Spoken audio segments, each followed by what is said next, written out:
Welcome to today's edition of One Single Story. It's August the 9th, and we are starting a brand new Bible. A brand new book of the Bible. A brand new book of the Bible. It's the book of Jeremiah. And we've only been doing kind of overviews of the minor prophets. Jeremiah is not considered a minor prophet. He's the longest it's the longest book of the Bible. He's a major prophet. Yeah, he's a major prophet. He's the major. He's a talkative. He's a talkative prophet. Well, I mean, he was a prophet for 40 years. Right, that's a long time. So, I mean, I think about, imagine what it would be like if you compiled all of my sermons and I preached here for 40 years. Imagine what that would be like. I mean, you know how many gigabytes it takes up now, you know, just from week to week. So that would be a lot. Yeah. Yeah. I would have Zephaniah. You would have Zephaniah. That would be mine. Well, I mean, he even had help. We find out in the book that he hires a scribe to help him write. So. Yeah. I would have to do that too. I think you have done that. I have. Yeah, I do get people to help me every chance I get. So we're going to look at Jeremiah chapter 7, and it says, "Pray no more for these people, Jeremiah. Do not weep or pray for them, and don't beg me to help them, for I will not listen to you. Don't you see that they are doing throughout the towns of Judah what they're doing throughout the towns of Judah and in the streets of Jerusalem? No wonder I am so angry. Watch how the children gather wood and the fathers build sacrificial fires. See how the women knead dough and make cakes to offer to the Queen of Heaven, and they pour out liquid offerings to their other idols. Am I the one they are hurting?" asked the Lord. "Most of all, they hurt themselves, so to their own shame. So this is what the sovereign Lord says: I will pour out my terrible fury on this place. Its people, animal, trees, crops will be consumed by the unquenchable fire of my anger." So, it says, pray no more for these people. Don't weep, don't pray, don't beg me to help them. I'm done. Just don't ask again. The question I have is do we come to a time, is there a time when we are released from having to pray or intercede for people who are doing wrong? Well, I told you that my smart answer to that would be when God tells you, you don't have to pray for this person anymore. But I will say in regard to that, it does become difficult to continue to pray for somebody when they're doing what these people are doing, which is just blatantly continuing to do whatever it is that you're praying for them to basically stop doing or Right. be delivered from, you know. And at some point you do think, I'm sure lots of parents have felt this way about adult children, you know, that they just think, I just keep praying the same thing year after year, and they just continue to act the same way and feel like it's useless. I mean, I think there's times when we have to release the responsibility we feel towards other people's actions. Mm-hmm. And, you know, sometimes, like you said, as a parent, there's times where if your child has severe issues where maybe they would need to go be like institutionalized or something like that, when you have to give up control and say, you know, this is more than what I can handle, I'm giving this to you, that I think there's times where we have to give up control. I don't know. I mean, Jeremiah was called the weeping prophet, and he gets told this 3 times, so I don't think he necessarily listens to it. And I don't know. Do you think he listened? Do you think he, I mean, obviously he keeps warning them. I mean, this is the beginning of the book. Clearly it is he's moved. His heart is moved for these people. He wants them to repent. He wants them to change. You know, the whole weeping thing is a characteristic that you notice about him. I'm pretty sure Lamentations is attributed to him, which is means to cry, to lament, to mourn. So I think, I think when I see this, I think God's saying this as much for him as he is the people. Like, man, you are distressing yourself over things you have very little control over. It's not like you haven't told them to repent. It's not like you haven't shown them the way. It's not like you haven't preached to them. At some point, you've got to take care of yourself. And since you use the adult children thing, I've seen parents, and I may myself at times have found myself there, where I was so stressed out about situations in their life that I could be unhealthy. Myself. It was going to affect my mental capacity. It was going to affect my physical capacity. And, God could have been telling him here just as much for his own good as he could, I'm tired of the people.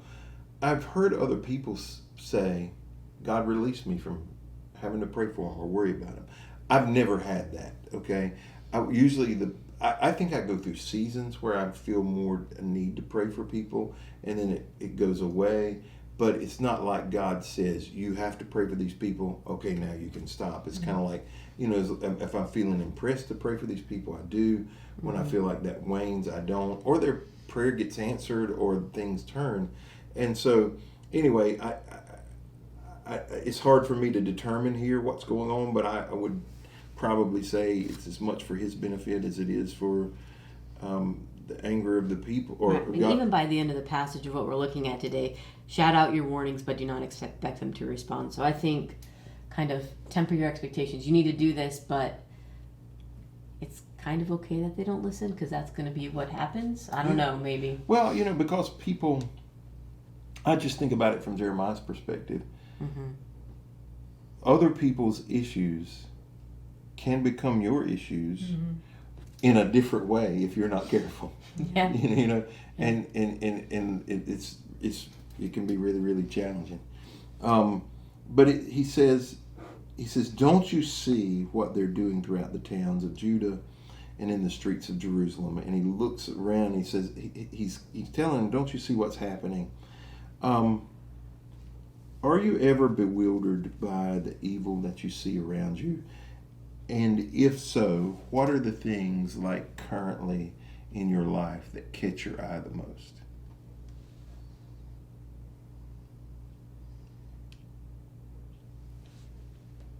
I think the things that have really disturbed me is how we treat refugees. I think is there was a few years back, there was and it showed up in my Facebook memories, because I shared a post about it, when they had the refugee children just in a camp with like no help, like the just kids were just kind of shoved there, and just and I think that is something, that the prophets even kind of talk about very directly, taking care of those who can't take care of themselves. And so that's one of those things that I see as I don't know. Okay. Sheryl, what kind of things get your eye? I think one of the most disturbing things to me right now is how quickly people are able to turn on each other and attack each other because they may not believe the same thing about one particular issue, and they can just demonize people and really justify all sorts of terrible stuff. And language, and actions, and I think it's gotten to a kind of scary level from time to time lately, but really just in general, because it comes down to you believing that what you believe is more important than what they believe, and you're right and they're wrong.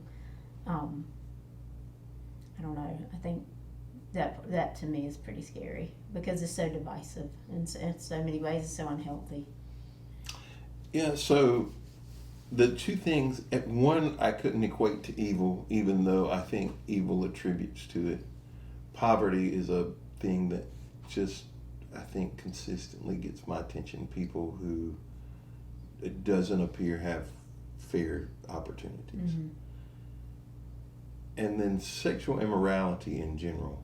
The church, I think, chooses a couple of sexual immorality issues that they focus on.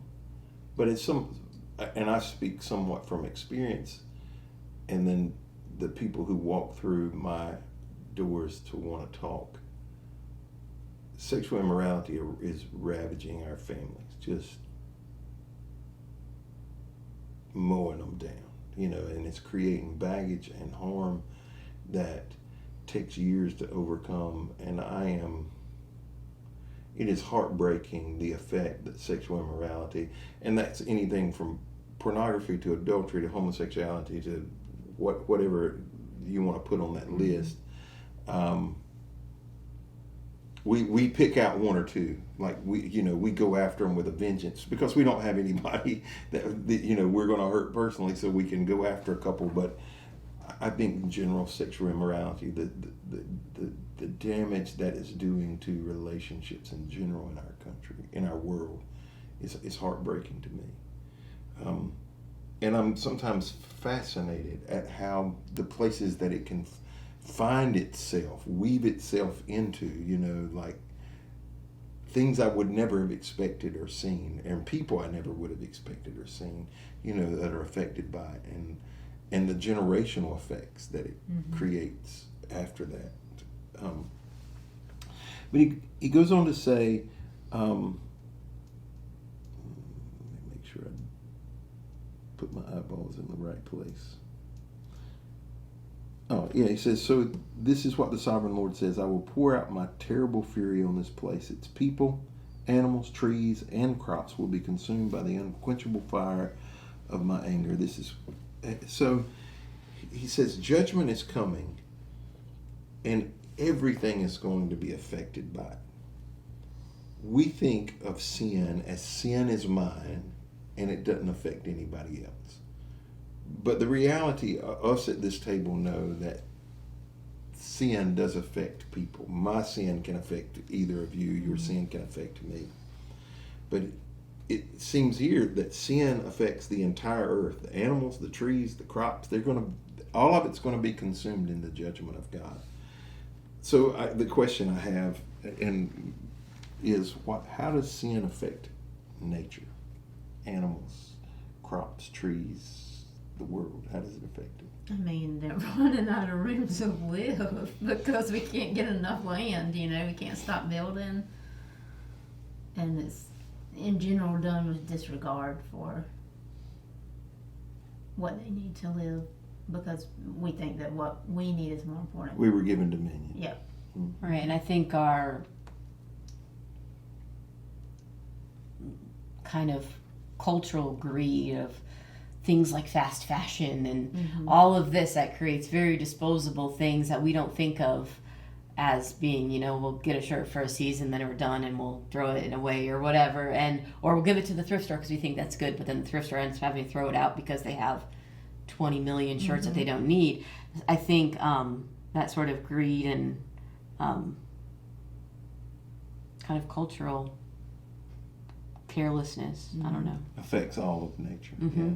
And I think sin in general has impacts on places. Greed and pride and arrogance probably are what plays in our modern culture the most. But it just does. It has an effect. So he goes on to say, this is what the Lord of Heaven's armies, the God of Israel, says, take your burnt offerings and your sacrifices and eat them yourselves. When I led your ancestors out of Egypt, it was not burnt offerings and sacrifices I wanted from them. This is what I told them. Obey me, and I will be your God, and you will be my people. Do everything as I say, and all will be well. Why do we think that sacrifice is a substitute for obedience? I think sacrifices are easier. So I think we want it to be what is there. We're like, oh man, I gave 10% of my income to the church, so I'm good now. And I mean, that's kind of what would be an easy today equivalent of giving, whatever sort of burnt offering was needed. But that's not what God wants. He wants our hearts. He always has from the You beginning. may want your tithes too, but it won't replace. Right. Right. If your heart is right, then everything else will Right. fall in line. Yeah. Yeah, I was going to say that I think sometimes the sacrifice has to follow the obedience. Yeah, I would agree. I think obedience is way more difficult. Mm-hmm. You know, I use the example, the Bible tells us to care for orphans and widows. It is much easier to write a check to a nonprofit organization to care for orphans and widows than it is to care for orphans and widows. Mm-hmm. And we try to believe we're being obedient, and I'm not saying we're being disobedient when we give. We think we're being obedient because we've given, but we haven't taken We're care. ignoring our neighbor who's Right. a widow, and we haven't Right. seen them and talked to them and checked in on them, but we'll send a check, to whatever. And it requires so much. Being obedient requires effort. You use the example of your neighbor who's a widow or a widower. We were all busy, and you think, okay, I would like to go over and have a 5-minute conversation so I can feel like I fulfilled my vow. And you get over there and you're stuck for 2 hours. And you're like, oh my goodness, I didn't intend for this to be the case. And so I think sacrifice is easier than obedience, just in general. I think giving ourselves is a challenge, no matter what the requirement might be. So as it gets toward the end of at least the past part that we're going to talk about today, he says, but my people have not listened to me or even tried to hear. They have been stubborn and sinful, even worse than their warnings, but do not expect them to respond. Say to them, this is the nation whose people will not obey the Lord their God and who refuse to be taught. Truth has vanished from among them. It is no longer heard on their lips. What would a place look like where truth has vanished? When you, in your mind, think about that, like truth is completely gone, what would a place like that look like?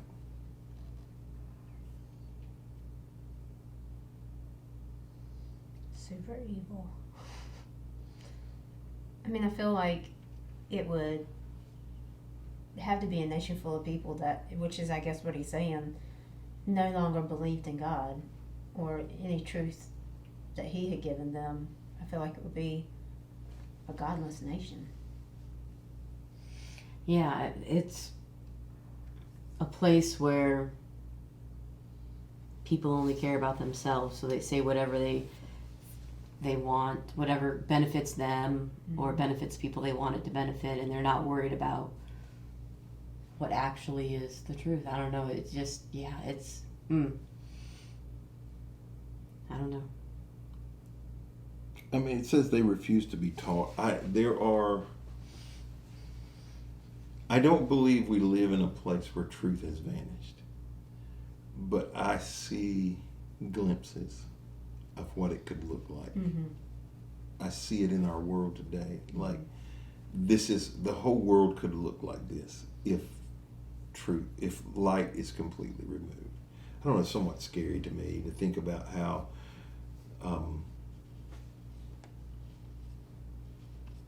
recently my dad was on a podcast and he used a statistic that he had read somewhere, but it said like 51% of pastors have a biblical worldview. Like, that is, I don't know about y'all, but that's scary. It's pretty low. What does that even mean? Like, what is, like, I remember having a class in college, it was like, this is your biblical worldview, but I don't know.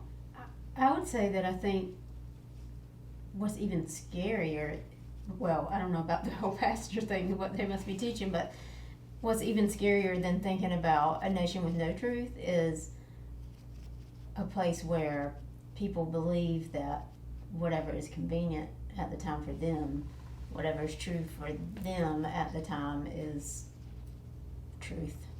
I feel like Partial truth may be more dangerous than no truth. I feel like we've seen some pretty good glimpses of that.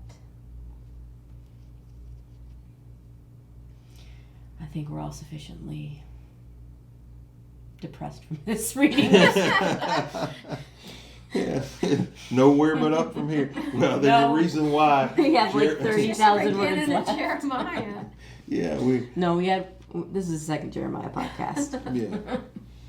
All right, let's close in prayer. Dear Heavenly Father,